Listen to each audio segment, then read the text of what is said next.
स्पर्धेच्या युगात विद्यार्थ्यांनी विकासाची कास धरावी. चव्हाण. पालखेड विद्यालयातील गणित विज्ञान प्रदर्शन. आजच्या स्पर्धेच्या युगामध्ये विद्यार्थ्यांनी मागे न राहता प्रगतीचं पाऊल पुढे टाकून विज्ञानाची कास धरावी. आधुनिक आणि तंत्रज्ञानाचा अभ्यास करून यश संपादन करून शाळेचा लौकिक वाढवावा, असं प्रतिपादन सामाजिक कार्यकर्ते बापू चव्हाण यांनी केलं आहे. पालखेड बंधारा येथे शनिवारी दिनांक 23 रोजी न्यू इंग्लिश स्कूल विद्यालयात शालेय स्तरावर गणित आणि विज्ञान प्रदर्शनाप्रसंगी ते बोलत होते. प्रदर्शनाचं उद्घाटन स्कूल कमिटीचे अध्यक्ष पुंडलिक गायकवाड, सरपंच रेखा गांगुर्डे, उपसरपंच बबलू गायकवाड, सोसायटीचे चेअरमन ज्ञानेश्वर गायकवाड, सामाजिक कार्यकर्ते बापू चव्हाण, मोहन गांगुर्डे, आशा गायकवाड आदींच्या हस्ते करण्यात आले. या प्रदर्शनामध्ये जवळपास 25 ते 30 विद्यार्थ्यांनी सहभाग घेऊन विविध प्रकारची उपकरणं बनवून त्यांचा समावेश केला होता.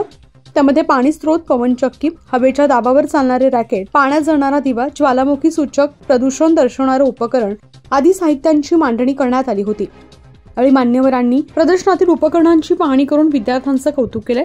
कार्यक्रमाचं सूत्रसंचालन वाघ यांनी केलं तर आभार बोराडे यांनी मानले. यावेळी विजय गायकवाड, रियाज सय्यद, कैलास ककराळे, सीमा गायकवाड, श्रीमती हेंद्रे, कैलास गुरुळे, श्रीमती गांगुर्डे, देशमुख, तुषार मिठे, जाधव, समाधान नेरपगार आदी उपस्थित होते. न्यूज 15 मराठीसाठी बापू चव्हाण, नाशिक.